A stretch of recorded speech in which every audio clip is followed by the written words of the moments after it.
कारगिल युद्ध हो और अब हम देख रहे हैं ऑपरेशन सिंदूर। आपको क्या लगता है तब में और अब में सैन्य शक्ति कितनी संगठित हुई है? कारगिल युद्ध जो पाकिस्तान ने लड़ा था, वो चाइना और अमेरिका के सहारे लड़ा था। उस टाइम हमारी इंडिया में स्वदेशी तकनीक नहीं थी। उसके बाद भी उसने कई युद्ध लड़े, लेकिन हम जब स्वदेशी तकनीक नहीं थी, विदेशी नीतियों पर निर्भर थे, तब भी युद्ध जीते और अब तो हम खुद अपनी तकनीकी पे निर्भर हो गए हैं। तो अब तो पाकिस्तान ऑपरेशन सिंदूर की सोच के उसने जो प्लान किया, उसको 10 साल तक याद रखेगा, उसके बाद कहीं घुटनों पे आ पाएगा, खड़ा भी नहीं हो पाएगा।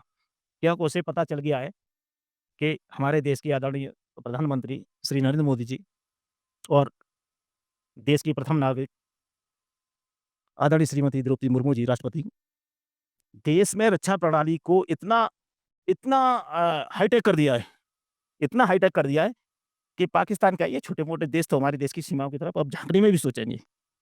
अ, आक्रमण करने की तो बात उनके दिमाग से निकल ही गई है। अभी ऑपरेशन सिंदूर में थोड़ी-सी विदेशी ताकतों की वजह से पाकिस्तान ने नाक रगड़ के और घुटने टेक के कंप्रोमाइज़ कर लिया और कंप्रोमाइज़ करने के बाद हमारी सेना को आदेश किया गया, वो उच्च पदस्थ लोगों की बातें हैं। अगर 2 दिन का और समय मिल जाता, तो शायद ये मुज़फ़्फ़राबाद हमारे पास होता और हम उसमें आज बाइट दे रहे होते। लेकिन इंटरनेशनल फाउंडेशन भी देखने होते हैं, क्योंकि ये चीज़ें तो बड़े लोग चलाते हैं और उन्हीं के हिसाब से हम लोग चलते हैं।